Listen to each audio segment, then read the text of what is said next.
Muy buenas tardes, ingenieros e ingenieras. Mi nombre es Axel Lee y soy el asesor comercial de Midas en México. Es un gusto poder saludarlos y darles la bienvenida el día de hoy. Antes de comenzar, quisiera confirmar que todos puedan escuchar correctamente y que la presentación sea visible. Si es así, en la parte inferior izquierda les agradecería que me lo hicieran saber mediante una reacción de pantalla, por favor.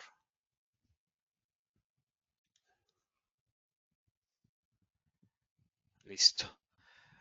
Durante el desarrollo del webinar pueden escribir sus preguntas. En la parte superior derecha van a encontrar una sección donde pueden hacer sus preguntas y una vez que finalice el webinar, nuestro equipo técnico estará atento para responderlas oportunamente.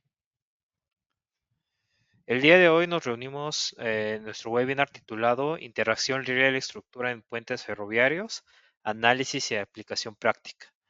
Antes de comenzar con el contenido técnico, me gustaría tomar unos minutos para brindarles una breve introducción sobre quiénes somos como empresa y qué es lo que hacemos en Midas.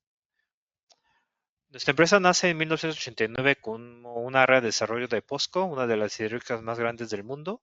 Es en el 2000 que Midas se establece como una empresa en Seúl, Corea del Sur, y en el 2018 abrimos nuestra primera oficina en Latinoamérica, en Medellín, Colombia. Y actualmente somos líderes en el mercado asiático en todas las áreas y líderes en Norteamérica en el área de puentes. Y actualmente tenemos más de 700 colaboradores en el mundo. Aquí pueden ver en pantalla algunos de los proyectos icónicos que se han realizado con el programa de Midas, incluyendo pues el rascacielos más alto del mundo, el Burj Khalifa, y el puente atirantado más largo del mundo, el puente Ruski en Rusia. Un poco de información del Red Global. Actualmente nuestros programas de vida están distribuidos en más de 120 países mediante 10 oficinas regionales y más de 35 distribuidores. El año pasado se abrieron las primeras oficinas de México y actualmente en Latinoamérica contamos con más de 500 usuarios activos. Estos son los programas actualmente distribuidos en Latinoamérica y México. Es el Midas Civil, que es nuestro software para puentes, el Midas Gen para edificaciones y el Midas GTSNX para proyectos geotécnicos. El día de hoy van a poder apreciar nuestro software, el Midas Civil para puentes.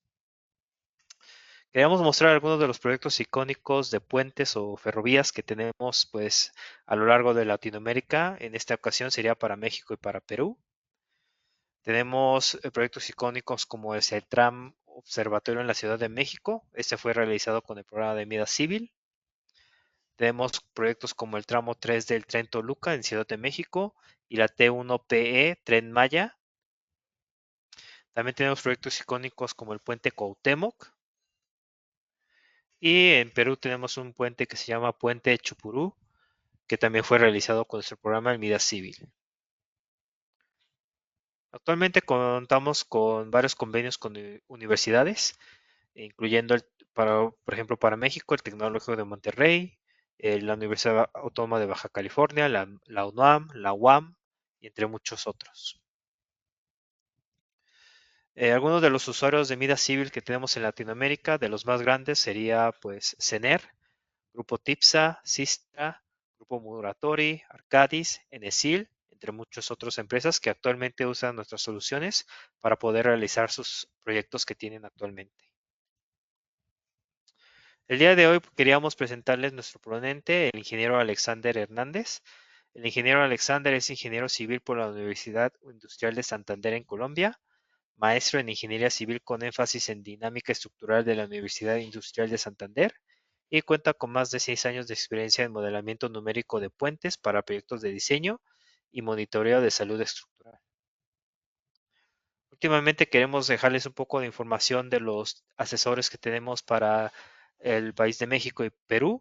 Para México sería yo, Axel Lee, y pueden encontrar pues el QR para si tienen alguna pregunta, información sobre nuestras licencias, sería directamente por correo o por el número que aparece en pantalla. Y si son ingenieros que nos visitan están presentes aquí desde Perú, sería con la licenciada Alexandra Albornoz, Ahí aquí les dejo pues en pantalla su QR para su WhatsApp y su número y su correo para que se puedan poner en contacto con ella por cualquier información adicional que requieran de nuestro programa de Mida Civil. También contamos con un sitio web www.midasuser.com -es, en donde pueden encontrar pues más información sobre nuestros programas. Entonces, muchas gracias ingenieros e ingenieras. Esperamos que este webinar sea de su agrado. Y como comento, si tienen alguna pregunta acerca del webinar, pueden poner sus preguntas en la parte superior derecha. Y una vez que se finalice el webinar, estará el ingeniero atento a poderle responder sus preguntas. Entonces, pues vamos a empezar con el webinar del día de hoy. Muchas gracias.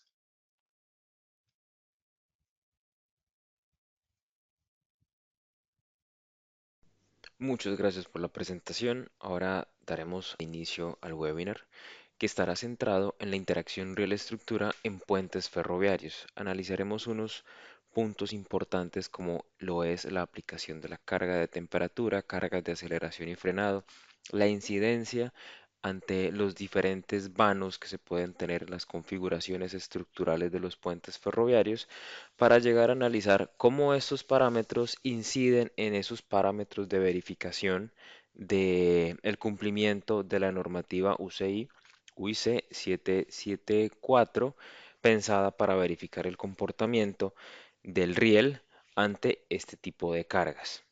Ahora bien, el webinar está distribuido de la siguiente forma, en donde primero se hará una introducción breve al sistema ferroviario y surgimiento en América Latina, algo del marco normativo y luego las problemáticas frecuentes al empezar a hablar de la interacción riel-estructura. Por otro lado, el concepto del fenómeno, una descripción a partir de la normativa, la importancia del análisis, luego ya vamos a pasar al modelamiento en el programa, en donde utilizaremos uno de los asistentes que nos permitirá definir a partir de la geometría básica condiciones de vanos, definir unos puntos importantes en las condiciones de contorno y aplicación de cargas, poder extraer cuál es el comportamiento del riel, es decir, en términos de esfuerzos en tensión, compresión, así como también poder extraer las deformaciones a las cuales va a poder estar sometida. Antes de entrar en el contexto teórico y práctico del análisis de la interacción real-estructura, revisemos antes el contexto histórico de los ferrocarriles en América Latina, porque esto nos permitirá ver de dónde viene, hacia dónde va y la importancia de poderlo analizar. Por ejemplo, en 1837 fue la llegada del primer ferrocarril, del primer sistema de transporte de 90 kilómetros en Cuba. Luego de eso se fue desarrollando en mayor medida hasta 1900 el transporte de café, salitre y estaño con la financiación de los capitales europeos. Pasó algo interesante a finales del siglo XIX, donde desarrolló el motor de combustión interna, que en ese momento no se consideró como una amenaza para el sistema de trenes. Por lo tanto, en los primeros años del siglo XX siguió con su auge y prosperidad en América Latina, pero luego con la llegada de los motores a combustión interna en los vehículos, el sistema de transporte se fue mudando principalmente tanto de pasajeros como de carga a los camiones y demás, y el uso del sistema de trenes fue decayendo paulatinamente. En algunos casos, puntualmente, Brasil y Argentina son los que actualmente tienen los sistemas ferroviarios más desarrollados. Paraguay tan solo cuenta con una línea troncal. México ha construido una gran extensión de líneas férreas y en cuanto a extensión histórica en toda América Latina hay alrededor de 130.000 kilómetros de vía donde tan solo en redes activas se cuentan con 85.000 y siendo Brasil la que más tiene con 30.000 kilómetros de vía. Esto desarrolló que por supuesto se llegara a tener un sistema de vías de carretera mucho más desarrollada y más amplia respecto al sistema de trenes. Por ejemplo, estas llegan principalmente en la zona de México, desde Colombia y Panamá hacia el sur, un gran sistema desarrollado, y si se contrasta con el sistema ferroviario, la distribución es completamente diferente. Y acá se identifica algo importante. Si tienen 7 anchos diferentes, de ancho de vía en América Latina, lo que implica que no se puede dar continuidad en el transporte de carga entre un país y otro, pues se debe descargar y volver a cargar para que continúe con el ancho de vía que corresponde. Si se revisa esto con un poco más de detalle, veremos que el transporte por carretera va a tener unas ventajas asociadas en flexibilidad y adaptabilidad, pero un mayor coste en transporte. Lo mismo sucede con el transporte ferroviario. Va a tener un menor costo en el transporte que por carretera, los horarios de partida y llegada son más fijos, se pueden estandarizar, menores costos en general por el transporte, pero para iniciar requiere una mayor inversión en el desarrollo del sistema ferroviario y además que no se puede adaptar como lo pasa por carretera de tomar rutas alternas para llegar al destino. En cuanto al contexto mexicano, tiene actualmente 26.000 kilómetros de vía férrea desarrollada y se espera que se pueda llegar a unos 3.300 kilómetros más con unos proyectos que se están desarrollando en el actual gobierno. Para el contexto colombiano, dispone de al menos unos 3.154 kilómetros con un ancho de vía de 914, bastante inferior al estándar europeo y norteamericano, y se espera que puedan llegar al menos unos 1.200 kilómetros de vías adicionales para conectar las zonas centrales del país con el Océano Pacífico y con el Océano Atlántico. En el contexto peruano sucede algo similar, en donde solo algunas regiones han desarrollado un sistema de vías relativamente fuerte, pero actualmente se están dando inversiones en este sistema para que se pueda llegar a unos 2.000 kilómetros adicionales en la conexión en el país. Además de esto, no solo el ancho de vía determina un problema recurrente en el transporte por tren, también hay unos problemas asociados en términos de las cargas que se aplican. Lo primero es que estas vías son de rieles continuamente soldados que tienen unas ventajas importantes porque reducen la resistencia al desplazamiento, tienen una mayor velocidad y van a tener un menor ruido, lo que se relaciona con un mayor confort del usuario. Y al no tener un sistema de desplazamiento o discontinuidad, se van a generar unos esfuerzos altos por temperatura, lo que puede provocar unos fenómenos de pandeo cuando las temperaturas son altas o de fractura cuando las temperaturas son bajas. Para ello hay unos sistemas que suelen utilizarse como la liberación del riel para que pueda desplazarse libremente en estas zonas o sencillamente que el riel no esté anclado verticalmente y se le pueda dar cierto desplazamiento longitudinal al elemento. Para ello, se han desarrollado normativas internacionales, por ejemplo la OIC, que es la Unión Internacional de Ferrocarriles, que se estableció en 1922 con el fin de armonizar la construcción y operaciones ferroviarias a nivel mundial.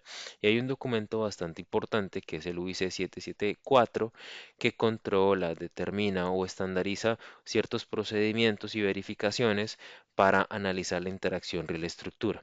Y esto se debe realizar cuando es una vía soldada que no tiene juntas de expansión, en donde la longitud del puente es superior a 30 metros y es importante analizar las variaciones térmicas y el efecto de frenado y aceleración puntualmente en la vía en el riel. Esto determina un par de puntos a analizar.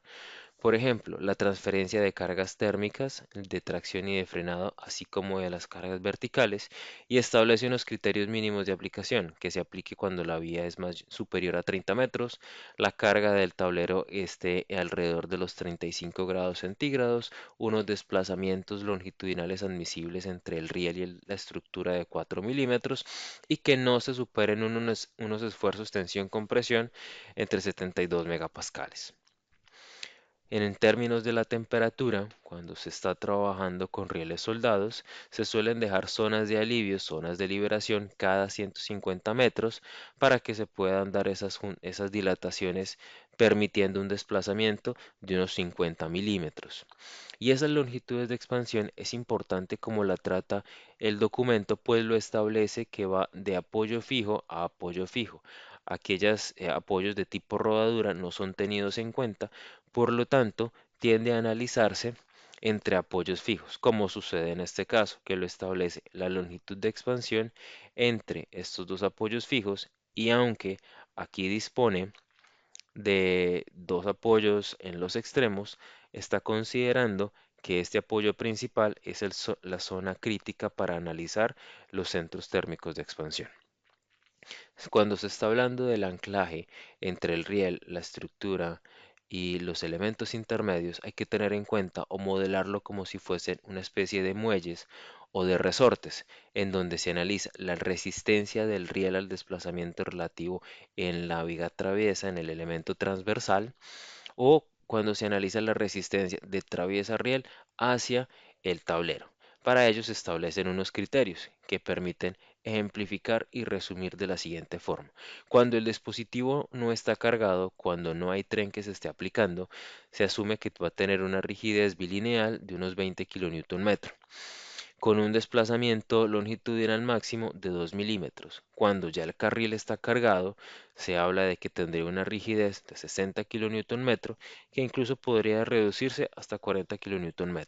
Cuando se está trabajando con un dispositivo diferente al balasto, está soportado por una cama de concreto, entonces se dice que descargado tendría una rigidez de 13 kN y ya cargado de 19 kN. Para este caso, el desplazamiento antes de llegar a la zona de plastificación sería alrededor de los 7 milímetros. Hay unas acciones que se deben tener en cuenta, como por ejemplo la temperatura, siendo una de las más relevantes la que permite adicionar o no unas zonas de desplazamiento horizontal y otras juntas de dilatación. Por ejemplo, la temperatura del tablero se va a trazar en 35 grados centígrados y cuando se está analizando la existencia de juntas de expansión, se le adiciona al riel una junta en una temperatura de 50 grados centígrados. Las fuerzas horizontales y verticales se aplican de la siguiente forma, en donde la aceleración se aplica por 33 kN metro que no supere una fuerza de 1000 kilonewtons aplicadas al riel. Además de esto, la fuerza de frenado se asigna como 20 kN por metro, donde no puede superar una aplicación de fuerza superior a 6000 kN. Esto representa que la longitud en este caso de aceleración sería de 33-34 metros y en la siguiente sería de alrededor unos 200 metros. Cuando se tienen dos carriles cargados, las fuerzas de aceleración se aplican de manera opuesta, es decir, la fuerza de aceleración se aplica en un carril y la fuerza de frenado se aplica en otro carril. Y pasa algo importante con la carga vertical y es que esa carga vertical puede generar una curvatura, un levantamiento del riel y puede afectar el comportamiento justamente en las zonas en donde pasa del terreno hacia el puente. Por ello, se aplica una carga vertical de 80 kN por una longitud de 300 metros y estas se aplican en la misma distribución como si fuese de las cargas de frenado. Si lo vemos de manera esquemática, podríamos analizar el problema de la siguiente forma. Se va a tener el terreno, que se representa con nodos anclados fijos, luego un sistema de muelles o resortes que van a tener dos sistemas de rigidez, uno de 20 kilonewtons cuando el dispositivo no está cargado, otro de 60 kilonewtons cuando el dispositivo está cargado y dos direcciones de aplicación de carga de 300 metros en este caso para las fuerzas verticales 80 kN metro y para unas fuerzas de frenado de 20 kN metro. Se tiende a tomar una longitud de terreno de análisis de al menos unos 300 metros que le permita poner al ingeniero las cargas en cada uno de los extremos y analizar con mayor detalle los efectos. Y es algo importante esto porque la posición crítica va a depender del tipo de la estructura, de la cantidad de carril. Por lo tanto, hay un conjunto de posiciones que por lo general tienden a ser en los extremos y la zona media que deben analizarse.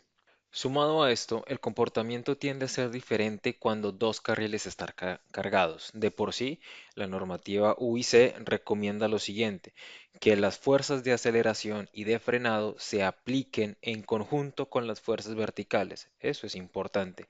Y además, que las cargas horizontales, aceleración y frenado, se apliquen en los carriles opuestos. Entonces, una de las cargas estaría circulando por el carril izquierdo y otra de las cargas estaría circulando por el carril derecho. Así que se pueden tener múltiples posiciones en donde la dirección de la carga puede ser más crítica que en otras. Como lo mencioné antes, estas posiciones pueden ser expresamente en la zona de los extremos o en las zonas medias. Y será en esta parte donde se va a dedicar parte de este webinar para analizar esos efectos y mostrar la variación de esos esfuerzos en cada una de esas posiciones. Ahora, pasando directamente a explicar cómo funciona el wizard de interacción de vías férreas, hay unos parámetros a considerar. Lo primero es la configuración de vanos, la distribución de longitudes y los materiales generales que se van a utilizar en este caso. Lo primero que se define es la resistencia del material, luego la información de cada uno de los vanos, el sistema de apoyo de acuerdo a cómo lo establece el UIC, y además de esto también se define cuál es el material del riel y la cantidad de rieles que van a estar circulando. Se pueden definir parámetros adicionales, como por ejemplo una longitud de resistencia cero, en donde se define tanto para el carril 1 como para el carril 2 la posición de inicio y la posición de fin. Esas posiciones quedarían asignadas esquemáticamente en esta imagen, como sigue acá, en donde se tendría una longitud en donde la resistencia es cero, y a grandes rasgos lo que se hace es ajustar la resistencia horizontal del riel a una en donde no haya restricción. De esa forma se logra que se cumpla ese parámetro. Y también otra de las funciones que se pueden configurar dependiendo del tipo de vanos es definir si se quiere que los apoyos sean intermedios, la cantidad de apoyos intermedios que va a tener y cuál es esa condición de borde que se va a asignar.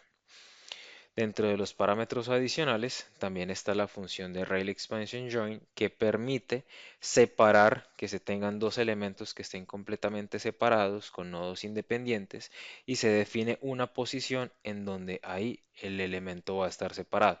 Si se desea, se puede hacer manualmente, en donde se duplican los nodos, se generan las conexiones de borde, y además lo que se busca con esto es generar una liberación de esfuerzos en ese nodo puntual. Ya entrando al siguiente parte del wizard, está la opción de definir cuál será la sección transversal para cada uno de los vanos. En la etapa anterior se había definido tan solo un vano, por lo tanto solo encontraremos una información de tablero. Acá es en donde se puede definir cuál es el tipo de sección, definirla como tal, haciendo acá una salvedad importante que se ha pensado para secciones cajón o secciones que puedan ser representadas con un elemento línea. Luego adiciona la excentricidad entre la losa y el riel, representada por estos 25 centímetros, desde esta posición hasta esta otra, y luego se asigna la propiedad correspondiente al riel. El usuario también puede definir cuál es el tipo de riel que va a usar, y también importante asociar la distancia que tendrá desde el eje hacia los costados en cada uno de los extremos. La siguiente condición se establece con base a los criterios del UIC, en donde se va a definir cuál es la deformación límite, la deformación elástica permitida, luego cuál es la resistencia o la rigidez del resorte en condición descargada y cuál es la resistencia por una condición ya cargada, en este caso 20 y 60 kN, como lo indica el documento, para luego definir cuál será la resistencia vertical de los apoyos que va a simular el sistema de empotramiento de la siguiente forma, en donde si el usuario selecciona que será de tipo sprint, entonces se define que estará simplemente apoyado, en donde la subestructura está idealizada como un apoyo convencional, y si se define como bearing type, acá se define con mayor detalle la columna, se define el tipo de sección, el material, la longitud del elemento y el elemento de conexión representado con un elastic link. Para la parte de las cargas se define la temperatura que va a tener el tablero, luego la temperatura del riel, haciendo la aclaración de que esta es incluida cuando se están utilizando dispositivos de expansión. Además de esto, entrando a las cargas verticales y horizontales, se define el tipo de carga, aceleración y posición vertical, y en el otro costado son dos rieles cargados, se define la fuerza de frenado y luego la carga vertical, junto con los valores y las posiciones en las que estaría siendo ubicada.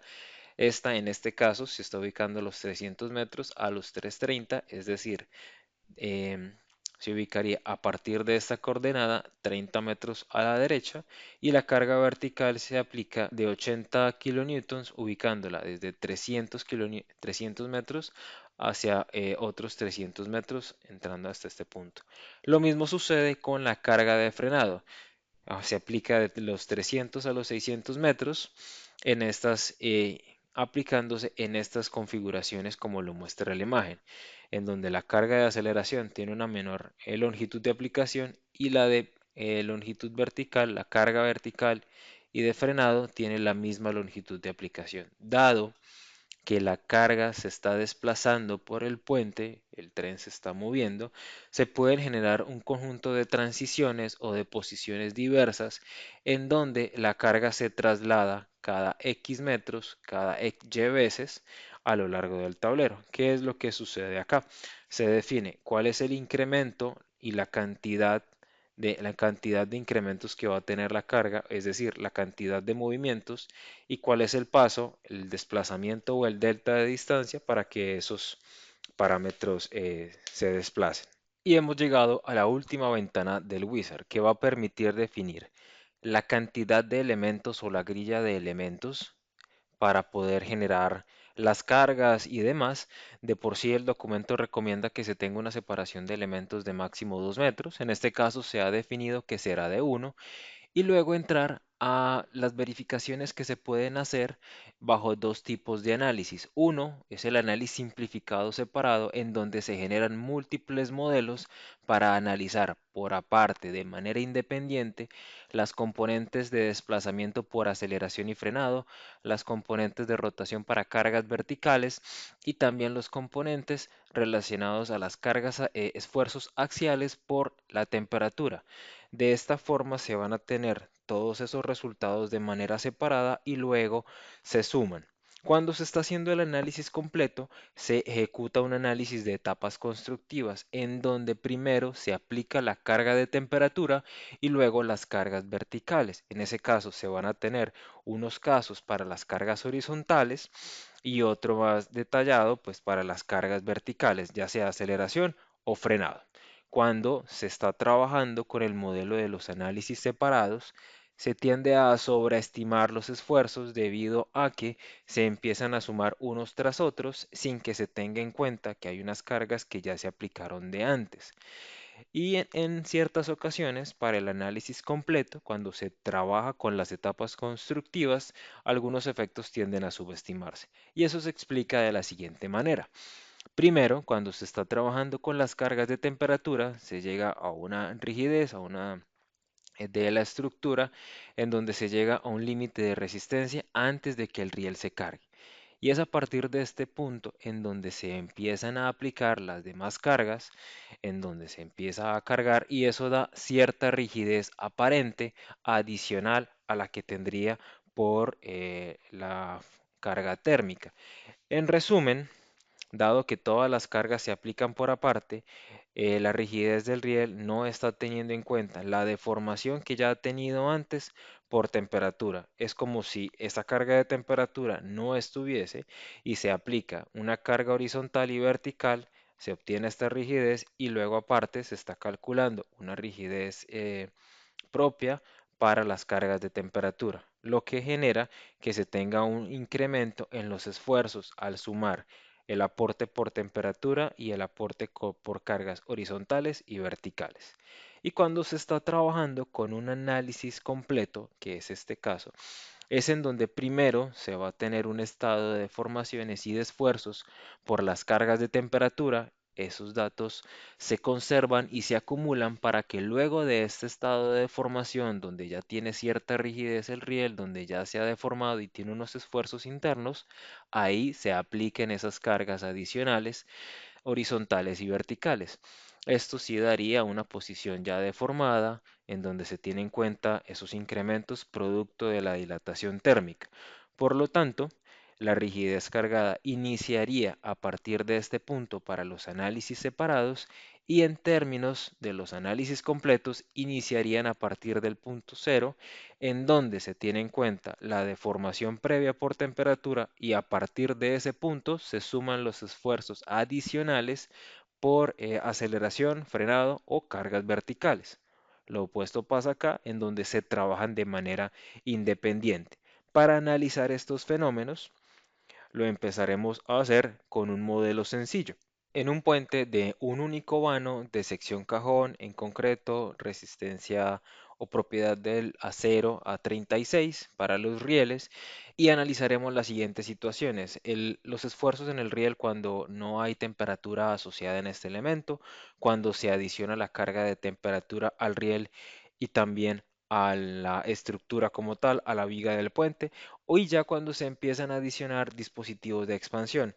Primero, cuando se adicionan los elementos de cero resistencia longitudinal, luego las juntas de dilatación y ya cuando éstas se van a combinar. Ahora, pasando al modelo, al programa, se tiene una información definida con anterioridad. En este caso, la resistencia del concreto, de la viga, el material para el riel, la sección cajón con la que se va a trabajar y también la propiedad del riel que se va a utilizar. En este caso es una sección general. Yendo a la parte de los asistentes, está el wizard para interacción de vías férreas. Y primero, definir cuál es la resistencia del material, definir que se tendrán dos vanos de aproximación de 300 metros. Luego la longitud del vano será de 60 metros, un vano que se estará simplemente apoyado y que estará utilizando este material. Será para dos rieles. Luego en la definición de la sección se utilizará una sección cajón que tendrá una excentricidad de 0,25 metros.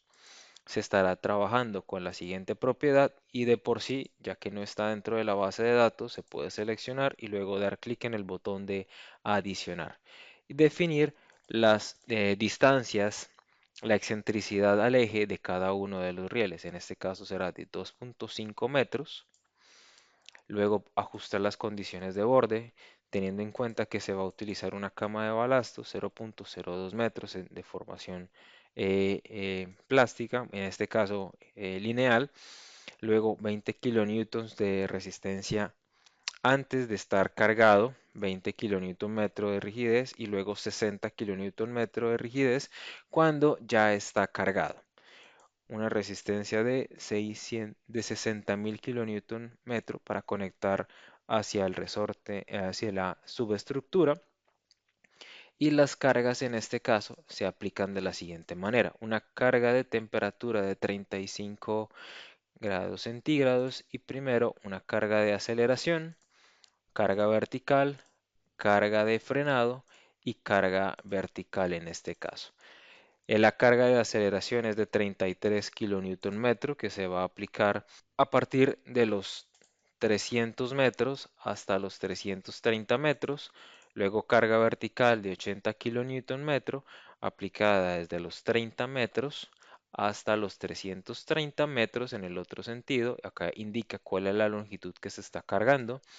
Carga de frenado de 20 kN, carga vertical de 80 kN, en donde las cargas, posiciones de inicio 30, 330, 30 y luego 330.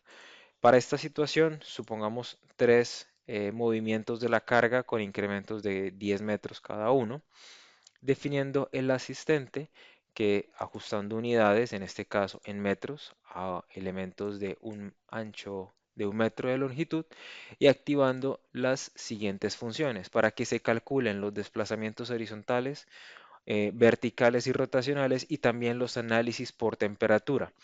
Luego, al ejecutar en el botón OK, se van a crear los diferentes modelos que van a representar cada uno de los pasos y de los datos que se quieren extraer.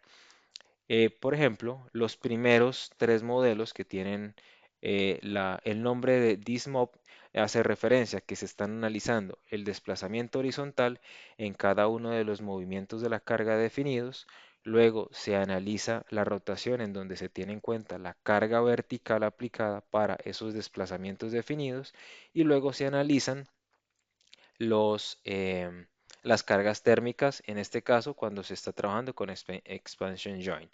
Entonces, lo primero revisa los desplazamientos horizontales, luego los efectos de las cargas verticales y por último los efectos de las cargas térmicas. Y en la parte final de este menú de extracción de información para generar el reporte, se solicita ingresar cuáles son los parámetros de cumplimiento, los parámetros de chequeo para los esfuerzos, desplazamientos horizontales y la rotación. Esta información se extrae del documento de los siguientes apartados, en donde en el numeral 152 indica que el esfuerzo de compresión máximo es de 72 megapascales a tensión 92 megapascales, que los desplazamientos máximos son de 4 milímetros y cuando se está trabajando con dispositivos de expansión en rieles continuamente soldados, se permite un desplazamiento máximo de 30 milímetros.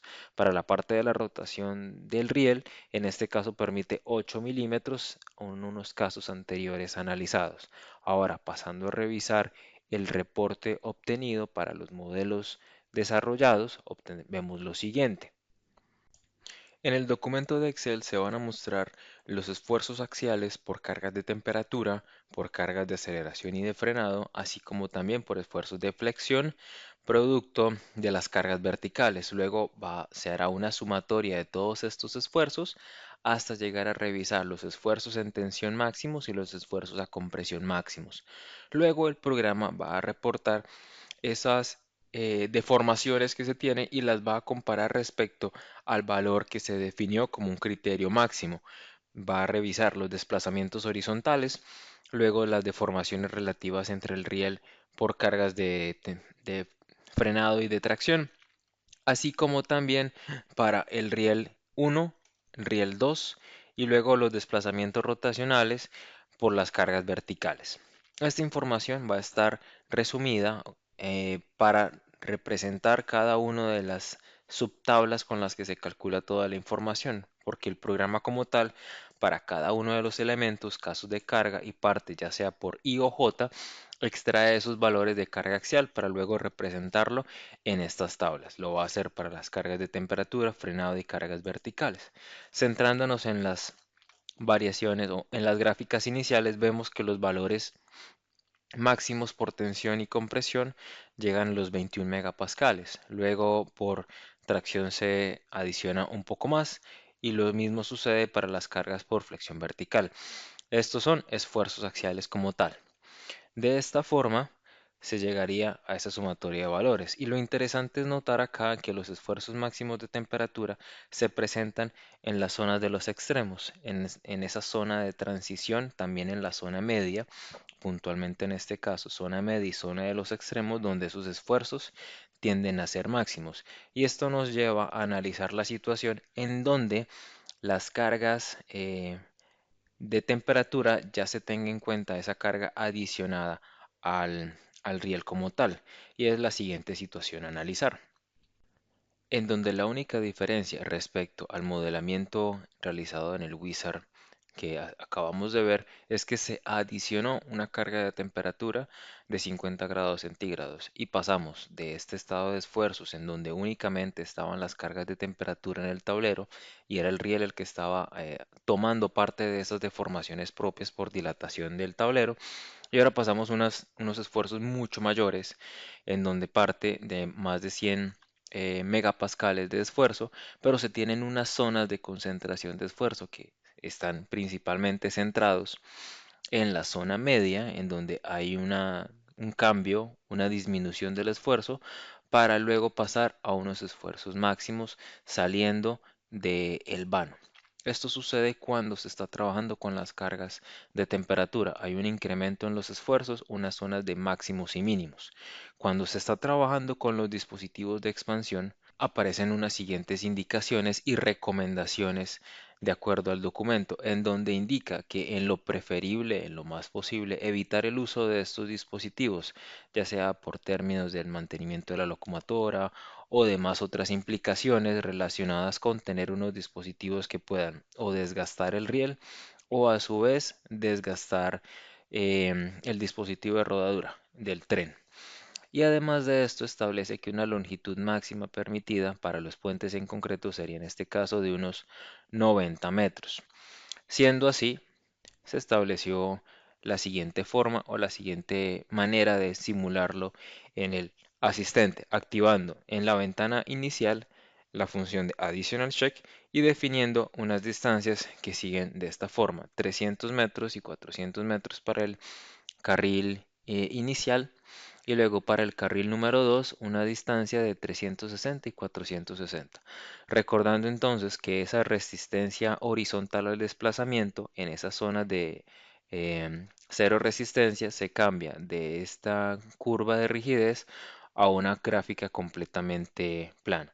De esa forma se obtienen estos valores, en donde se va a ver un aplanamiento de los esfuerzos, en donde ya no se van a tener unos esfuerzos altos, como sucedía en el caso anterior de la dilatación por temperatura, que en este caso llegaba casi a los 237, y ahora se reduce alrededor de unos 125 o 117 megapascales. Eso sucede para ambos rieles. Y dado que se está generando una liberación en el desplazamiento longitudinal, esas fuerzas de aceleración y frenado, así como las verticales, se van a ver afectadas por eh, ese dispositivo de dilatación, en donde en esas zonas se va a ver un valle o una meseta, en ese caso, en donde los esfuerzos no van a aumentar.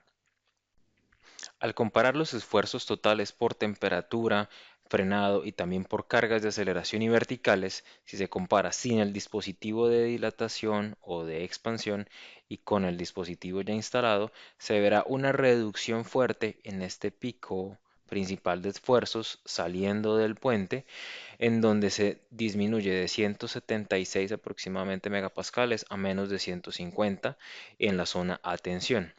Y en términos de compresión, si hay un ligero aumento en uno de los rieles cuando se está trabajando con este tipo de dispositivos, por lo que podría utilizarse o considerarse también utilizar un dispositivo similar en la zona posterior u opuesta en ese sentido. Ahora, otra de las alternativas que se tiene dentro del programa es poder definir los dispositivos de Rail Expansion Join. En la ventana inicial del layout está Rail Expansion Join, en donde se definen las coordenadas para los dos carriles, en donde se va a definir esa zona de expansión. Y eso se ejemplifica de la siguiente manera: los recuadros en rojo representan los nodos y los óvalos en morado están representando el ID de los elementos. Entonces, para los elementos en cuestión, principalmente para el 1080 y el 1081, deberían estar conectados por el mismo nodo, ya que son elementos continuos.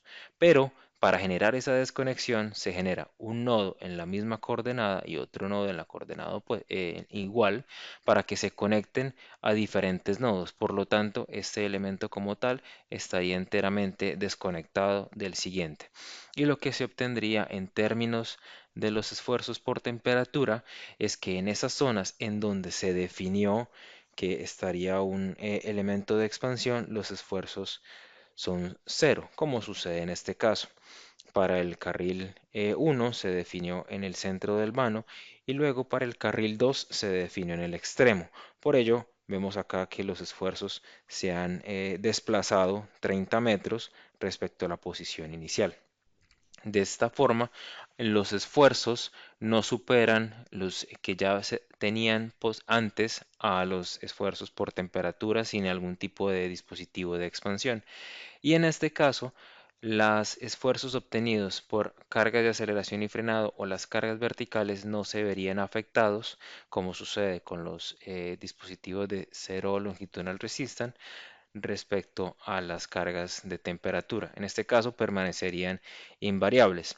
Si se compara el estado inicial por temperatura, también cuando se define cero longitudinal resistance y por último Rail Expansion Joint, se podrá ver cómo varían los esfuerzos a medida que se van adicionando dispositivos de expansión. Que para esta situación de estudio tendríamos estas gráficas, en donde principalmente podemos ver que hay unos picos de esfuerzos, unas concentraciones de esfuerzos saliendo del vano y en el centro del vano.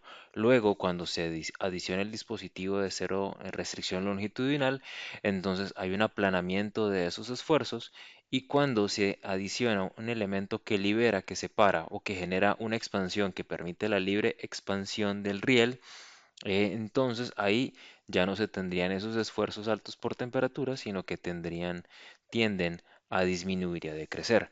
Ahora, se ha visto cómo estos dispositivos pueden ser modelados y cómo afectan o modifican los esfuerzos producto de las cargas de temperatura, tanto en el riel como las cargas producto de temperatura, las que se aplican en el tablero. Ahora analizaremos qué pasa cuando la carga o cuando se analiza la carga del tren en múltiples posiciones. Veremos la variación de esos esfuerzos en un conjunto de iteraciones propuestas. Para el siguiente caso de estudio, y puntualmente es un puente de tres vanos, cada vano simplemente apoyado, tiene unas columnas intermedias, los rieles están conectados por balasto a la estructura, y bueno, la carga como tal se estaría desplazando a lo largo del tablero, tanto la carga de aceleración como la carga vertical y también la carga de frenado. Y esto podría indicarnos unos puntos importantes en donde los esfuerzos pueden ser máximos, pueden ser mínimos. Y esto se presenta más que todo en la zona de los apoyos, en las zonas de los extremos y también en las zonas medias. Por lo tanto, hay unos puntos de análisis, principalmente 7 puntos de análisis en los extremos y en la zona de mitad del vano, que podrían ser zonas en donde los esfuerzos son máximos. Y además de eso, hay unas combinaciones especiales de carga que se deben tener en cuenta. ¿Cómo son estas? En donde la carga varía de posición y en este caso estaría ubicada o en la parte final, en la parte inicial, en la parte de los extremos. En este caso todas las cargas están apuntando hacia adelante y el punto de inicio es esta zona del extremo de izquierdo, o en este caso en donde las cargas están apuntando hacia la dirección opuesta y el punto de inicio es el derecho. Esas diferentes posiciones o combinaciones de la carga van a arrojar resultados diferentes en términos de esfuerzo, y para todas estas situaciones, si son 7 puntos de instrumentación, 6 posiciones de carga, serían 42 casos de análisis a probar. Para ello, yendo al programa de mida civil, vamos a tener el modelo base en donde están definidas las secciones transversales, el material tipo que se va a utilizar, y ahora vamos a cargar uno de los que había definido con anterioridad para poder agilizar la creación de esa información. Y es lo que tenemos acá. Son tres vanos de 40, 55 y 40 metros, en donde en este momento no se tiene definido algún tipo de dispositivo de expansión, y la sección transversal cambia de la siguiente forma. Es una sección cajón de doble cajón. Los rieles están separados 3 metros respecto al eje.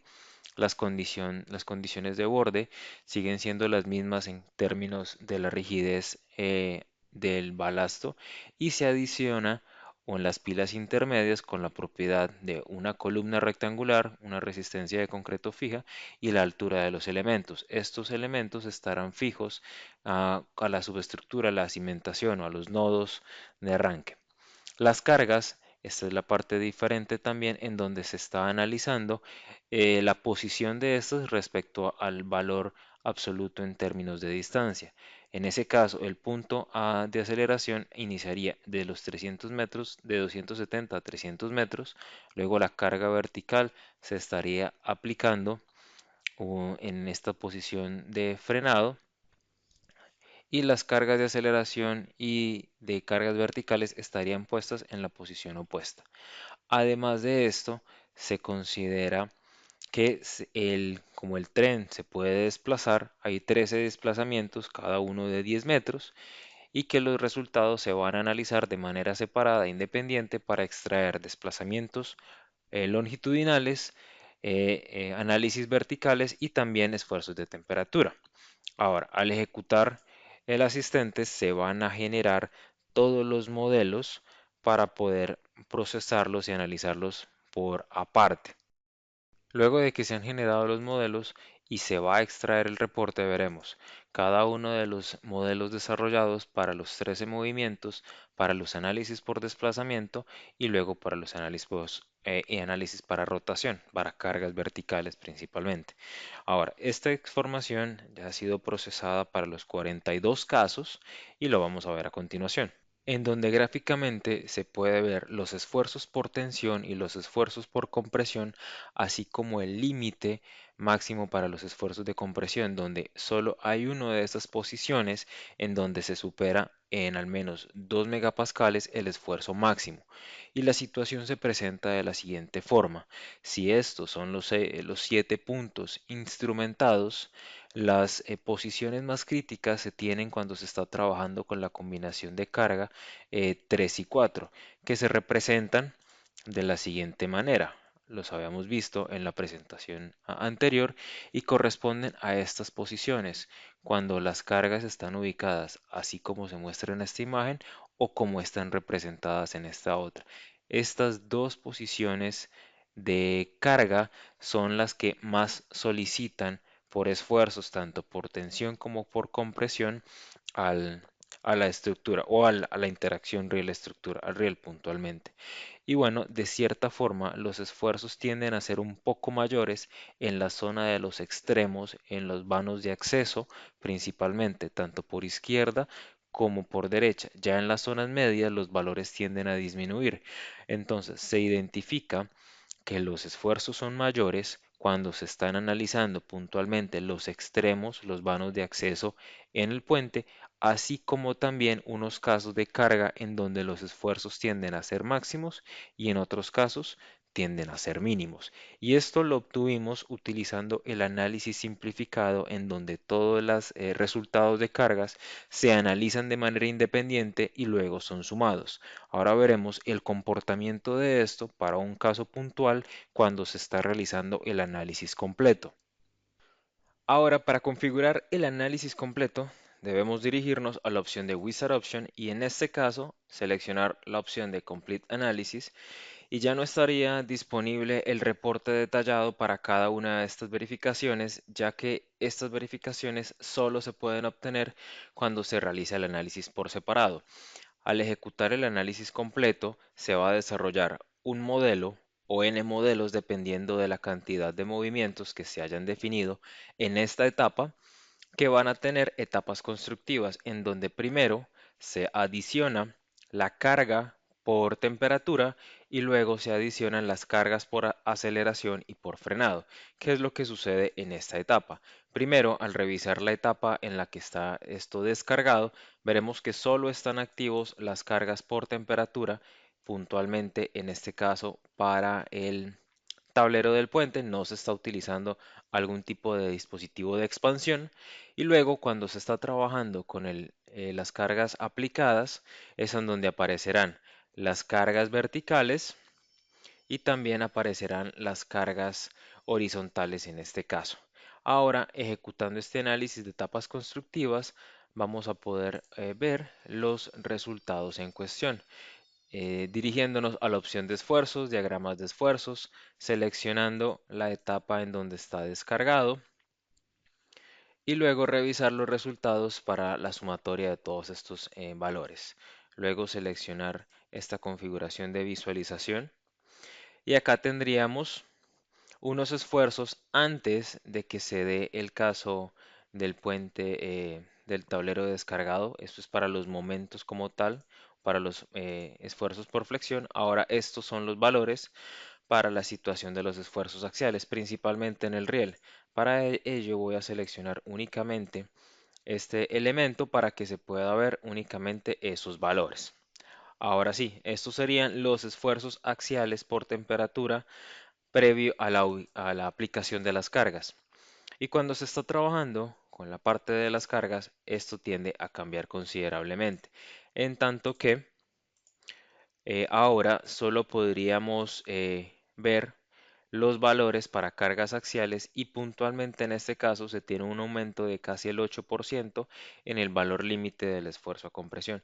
Pero esto no va a suceder en todas las posiciones. Recuerden que con ese desplazamiento de carga se mueve la carga vertical en varias posiciones, en varios deltas, por lo que el esfuerzo puede variar, que es lo que veremos ahora. En donde para cada uno de los 13 movimientos que se tuvieron de la carga vertical, siendo esta la carga posición o la posición inicial, está el desplazamiento tanto de las cargas, o más bien la variación del esfuerzo por tensión, esfuerzo axial en el riel y también la variación por esfuerzo a compresión en el riel. Y esto se obtuvo para la posición número 1 ubicada en el extremo o en el tramo de acceso para esta configuración de cargas en donde la aceleración está ubicada a partir del punto hacia adentro, lo mismo la carga de frenado y las cargas verticales están un poco desfasadas y lo que se nota es cierta tendencia a disminuir a medida que la carga se está desplazando sobre el tablero, en donde los esfuerzos por compresión disminuyen con unos leves aumentos en tensión. Esto da a entender de que para cada uno de sus movimientos hay unas posiciones más críticas que otras. Lo mismo se podría realizar para las anteriores simulaciones, las 42 en total, obteniendo un comportamiento similar en este caso, solo que demandaría más tiempo de ejecución.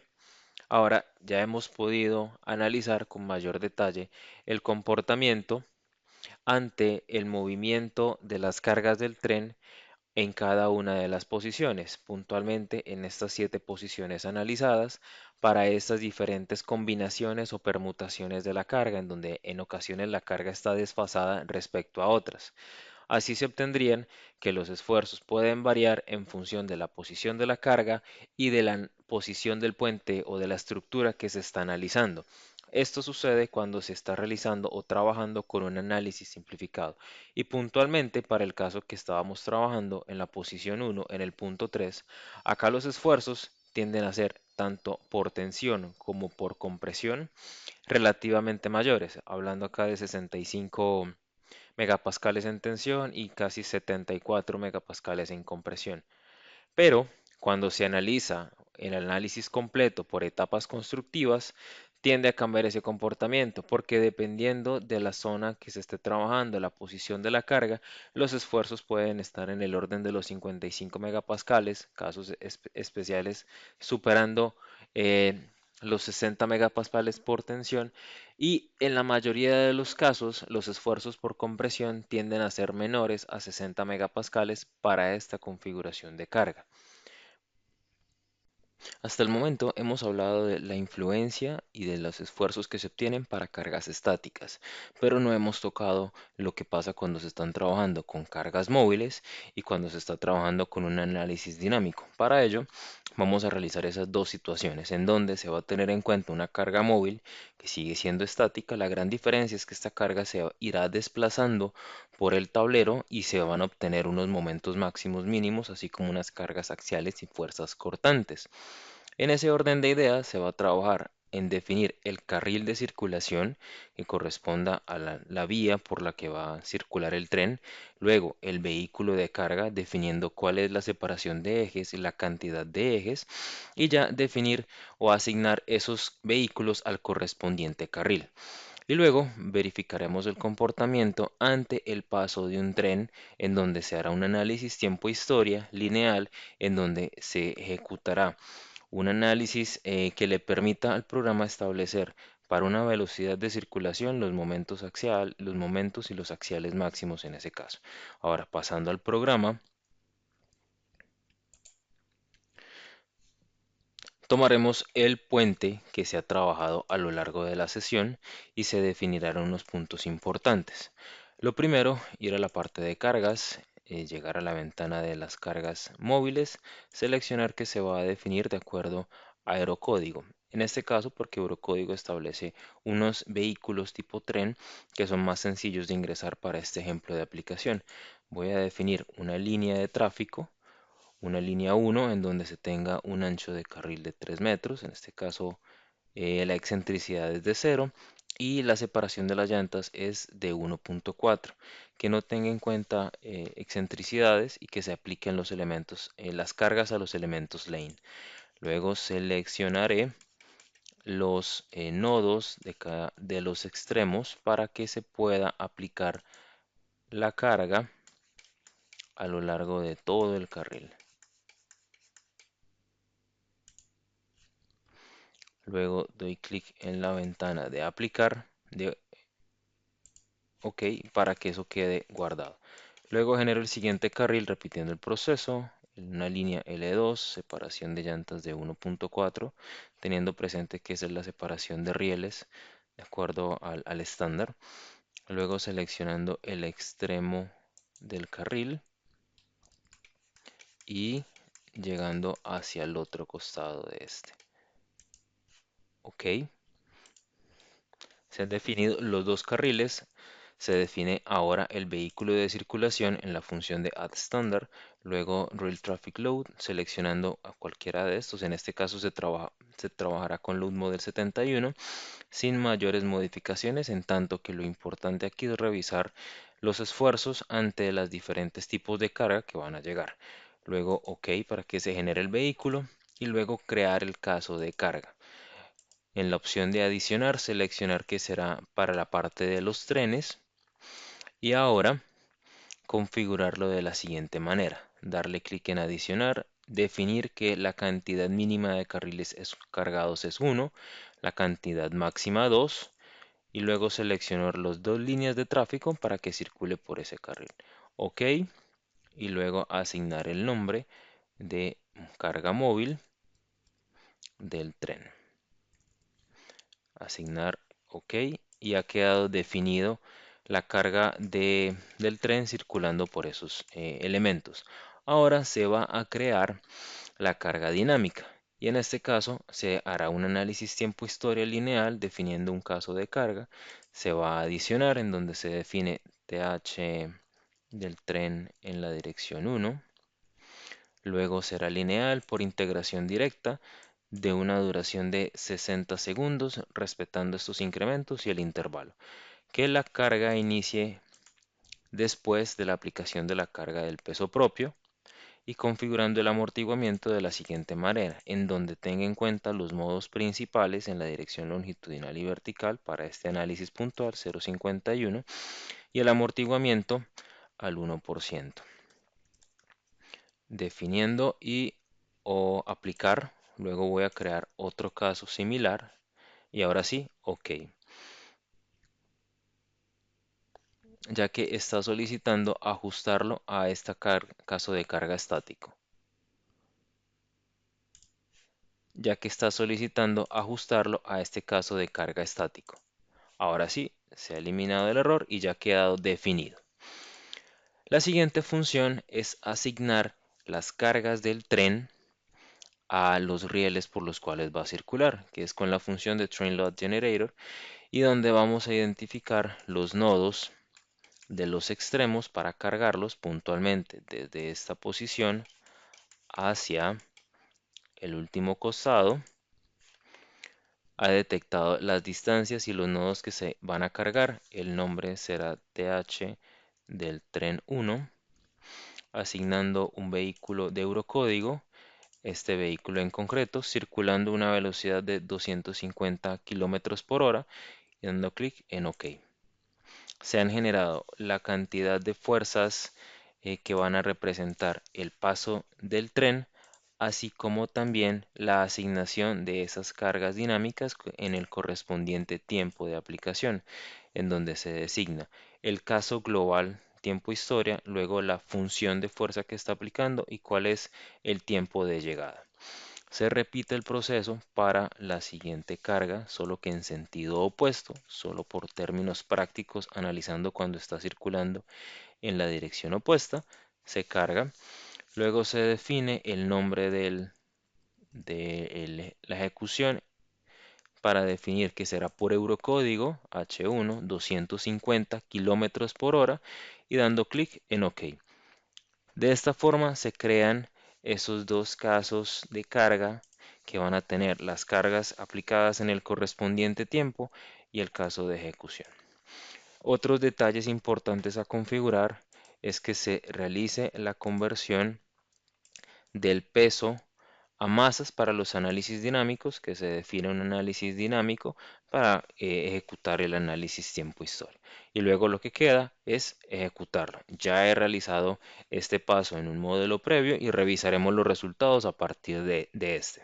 Al revisar los resultados de esfuerzos para las vías del tren encontraremos lo siguiente. Únicamente activaré los elementos metálicos, me dirijo a la parte de esfuerzos y revisando los esfuerzos para las cargas axiales está lo siguiente. Vamos a encontrar unos valores máximos en dirección axial de menos 53 a compresión y de 38 megapascales en tensión. Revisando lo que se obtendría para el caso de la carga móvil, se verifica que los valores a compresión máximo se tienen en el vano mayor, en el centro de luz, y los valores máximos por tensión se tendrían en los extremos saliendo del tablero, saliendo del puente. Además de esto, si se compara, por ejemplo, con los casos de carga dinámicos, entonces sucede un comportamiento similar respecto al anterior, en donde los valores máximos se presentan cuando la carga está en el centro del vano o cuando ya está en los extremos, pasando de 10 en tensión para la carga móvil y luego 23 megapascales cuando se está trabajando con las cargas dinámicas del tren que circuló. Lo mismo pasa en la otra dirección cuando está circulando el tren en ese sentido. Si se está revisando para los elementos en concreto, el comportamiento tiende a ser diferente, revisando puntualmente los esfuerzos combinados, en donde serían mucho mayores en el centro del vano, pero centrémoslo en las siguientes magnitudes. Respecto a las cargas móviles, disminuyen un poco y luego cuando se revisan las cargas de frenado, las cargas estáticas tienden a ser mucho mayores en el análisis de las columnas. Como se ha visto, el análisis de UIC o el método de UIC tiende a ser más conservador con los valores respecto a un análisis en donde se está verificando para la carga que va a circular cuál sería el comportamiento más cercano. Otra forma de identificar la posición más crítica es de la siguiente manera, utilizando el Moving Tracer, yendo a la opción de Bin Elements, seleccionando esta posición del elemento central, se podría encontrar cuál es la distribución del tren y del carril que genera esas cargas mayores, lo que podría sugerir que cuando este vano está cargado, así como las zonas de los extremos, es en donde la componente a momento es mayor. Si se revisa la componente axial puntualmente para uno de los elementos metálicos, podemos revisar lo siguiente, que por ejemplo, lo que daría los mayores valores se tiene cuando hay una parte del tren que está cargada y es en donde se dan los mayores axiales. Eso en esa posición. Y lo mismo si lo revisamos en la parte final, seleccionando uno de los elementos de los extremos, sucede lo mismo. El programa va a indicar cuál es la distribución de carga que genera esos valores máximos. Y en este caso se está viendo que uno de los carriles va a estar cargado en una magnitud y luego el siguiente en la otra, como pasa acá. En esta zona, cuando se genera una discontinuidad de carga o cuando un carril está más cargado hacia un costado que otro, es en donde se ve que los valores a compresión o tensión son mayores. De esta forma también podemos identificar la posición que genera las mayores concentraciones de esfuerzos en los elementos. Hasta el momento se ha trabajado analizando los esfuerzos por temperatura, aceleración y frenado en un puente recto. Pero, ¿qué pasaría si se analiza esto en un puente curvo? Los resultados pueden ser diferentes y es algo que se va a analizar. Para ello, debo ir de nuevo al programa y hacer unos ajustes para lograr darle la curvatura a ello. Para esto utilizaré una macro de Excel que voy a conectar directamente con CivilNext para realizar el ajuste de toda la geometría del trazado del puente sin tener que entrar modelo a modelo y editar esta información. Así que realizo el siguiente proceso, lo conecto con el servidor en el botón de conectar, verificando que la clave y el usuario y contraseña correspondan a estos datos de conexión. Luego ajusto o busco la carpeta en donde están todos los modelos que quiero ajustar. En este caso corresponden a los indicados en esta carpeta. Y luego definir las dimensiones, en este caso 100 metros en la zona recta, 200 metros en la zona de transición en curva, 135 metros para la longitud del puente y ya 500 metros de radio. Dar clic en el botón de actualizar, seleccionará que son dos archivos por ahora, caso demostrativo, y luego el programa se va a actualizar de acuerdo a la macro definida en Excel. Luego del ajuste geométrico para obtener la curvatura en el tablero, podemos comparar ciertos valores, principalmente los de temperatura. Así que compararé estos resultados con los iniciales del puente recto para llegar a lo siguiente. Desde la parte de resultados, ver los esfuerzos para cargas de temperatura, los esfuerzos axiales. Aquí salta algo a la vista y es que uno de los carriles estaría más cargado que otro. Ajustando unidades, es viable que uno de esos carriles esté más solicitado, llegando incluso a 21 megapascales. Revisando esto respecto a la situación inicial del diagrama de esfuerzos, vamos a encontrar esta situación, que los valores llegan al menos 3 megapascales por encima, así como también cambia la distribución de los esfuerzos. Para las cargas de temperatura sigue siendo la misma carga aplicada, solo que cambia bastante esta distribución de los esfuerzos axiales, además que disminuyen considerablemente los esfuerzos por compresión y aumentan un poco más a los esfuerzos por tensión. Si se revisa, por ejemplo, los esfuerzos para la parte de frenado, esa es una de las cargas aplicadas, sucede lo siguiente, que estos esfuerzos tienden a incrementarse mucho más respecto a la situación inicial, llegando a casi 173 megapascales en compresión. Esto en uno de los carriles que estaría más sometido a esas posiciones de frenado. De cierta forma aplicado porque la curvatura del tablero es bastante pronunciada, lo que genera que se tengan esos esfuerzos altos. Si se revisa con detalle el documento de reporte, veríamos lo siguiente. Primero, unos esfuerzos en tensión y comprensión similares al reporte anterior, en 21 megapascales en tensión. Y acá surge algo importante, y es que esos efectos por aceleración y también por frenado se incrementan hasta 235 megapascales en compresión. Sucede algo similar en donde los efectos para las cargas verticales aumentan increíblemente hasta casi 443 megapascales. Y además de esto, las deformaciones, los desplazamientos horizontales tienden a incrementarse mucho en esa zona de curvatura.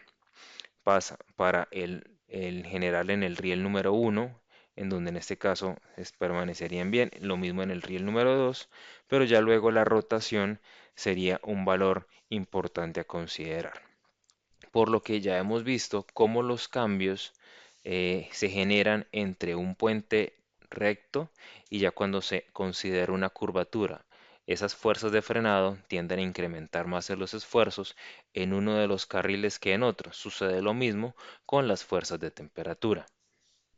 Y ya para finalizar, hay algunos importantes puntos que se deben resumir, como por ejemplo que las indicaciones de UIC nos permiten encontrar los esfuerzos en el riel, producto de las cargas de aceleración, frenado y temperatura, así como también hay unas posiciones del tren que van a generar unos esfuerzos mayores en los vanos, en los centros de los vanos, así como en los accesos al puente. De igual forma, hay unas combinaciones de carga entre carriles cuando ésta está desfasada que va a generar que unos esfuerzos sean mayores que en otras posiciones. Aquella posición en donde las cargas verticales o las de frenado se aplicaban desfasadas, como lo vimos en las iteraciones anteriores, y que cuando se están realizando análisis completos, en donde primero se tienen en cuenta los esfuerzos acumulados por temperatura, se van a considerar unos esfuerzos más cercanos porque primero va a estar la aplicación de la carga por temperatura y luego la carga de aceleración o frenado en términos del enfoque como se terminan aplicando. Cuando se realizan análisis dinámicos o de carga móvil, estos permiten identificar las posiciones en las que los esfuerzos son mayores según la distribución de cargas del tren y para cerrar, que en puentes curvos la distribución de los esfuerzos cambia siendo mayores los efectos de temperatura y frenado y de manera asimétrica en los rieles. Solo me resta agradecerles por su asistencia a este webinar, por el interés que mostraron. Si estas herramientas, el módulo y los demás análisis y el programa como tal les ha interesado y desean conocer más información, nos pueden enviar un correo a hernandez@midasoft o axel.li@midasoft y con gusto atenderemos sus preguntas. Ahora procedo a la parte de preguntas que ustedes han ido creando a lo largo del webinar en el chat y ya podemos dar por terminado este espacio académico. Gracias.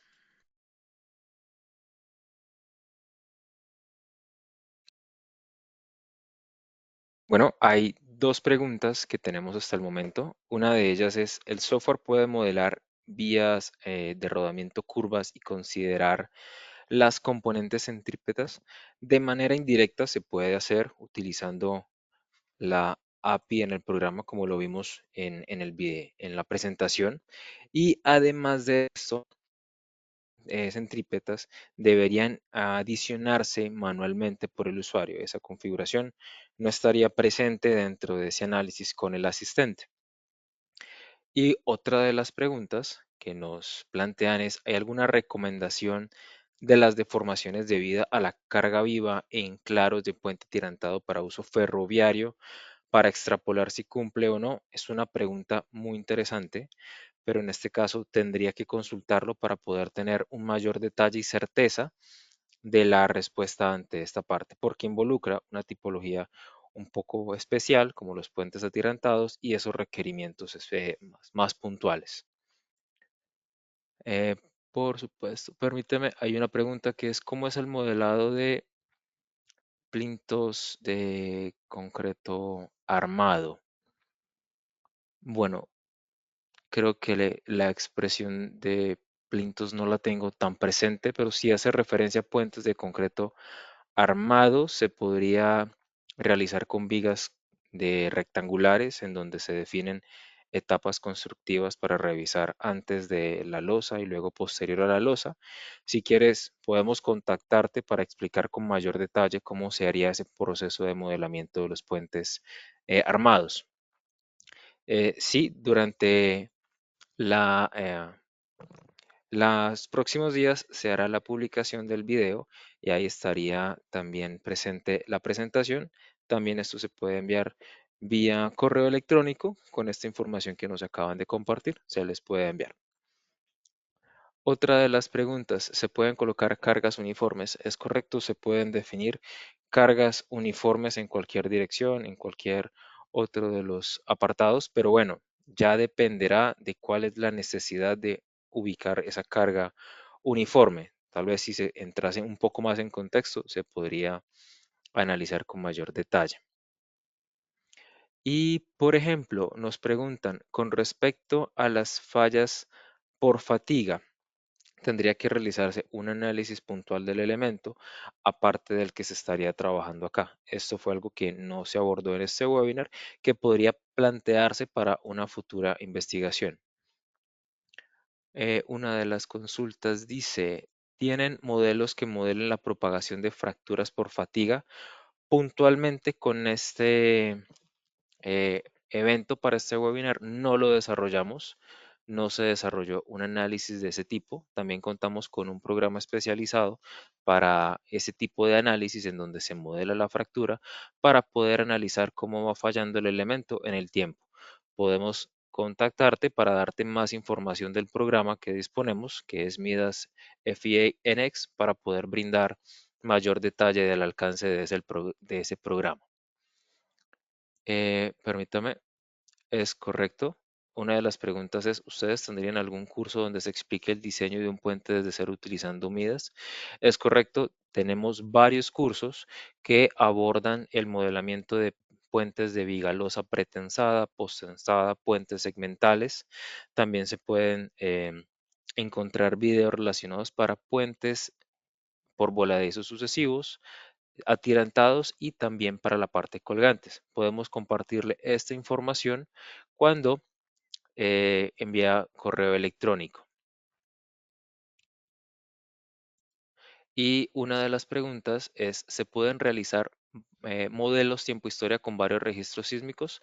Sí, se pueden realizar modelos en donde se incluyan varios registros sísmicos y además de esto poder adicionar que en cada uno de los nodos de la subestructura de la columna del pilote va a tener un registro sísmico diferente. Eso se puede definir en el programa. En cuestión Permíteme, de la pregunta de la ingeniera Itzel, creo que ustedes de México, entonces estamos planteando algunos cursos, sea en nuestras oficinas o sea en conjunto con alguna organización, para poder realizar estos cursos donde se estarían con el ingeniero técnico y estarían modelando, ¿no? Un ejemplo, ¿no? En el programa de Midas desde cero. Entonces, más adelante, durante el transcurso de este segundo semestre, pues vamos a planificar estos cursos para que estén presentes y puedan también, ¿no? Probar nuestro programa y poder utilizar, ¿no? Directamente la interfaz. gracias. Otra de las preguntas es, ¿se pueden colocar diferentes tipos de apoyos para un mismo puente? Sí, se pueden definir desde la parte de modelamiento, buscando que represente las condiciones reales del puente, definir apoyos elastoméricos en donde se asigna una rigidez lineal al neopreno o en donde se definen dispositivos de aislamiento, en donde se asigna la rigidez efectiva, luego el comportamiento en el rango no lineal o sencillamente apoyos de tipo convencional, articulados o empotrados. Estos se pueden definir también. Bueno, creo que no han llegado más preguntas.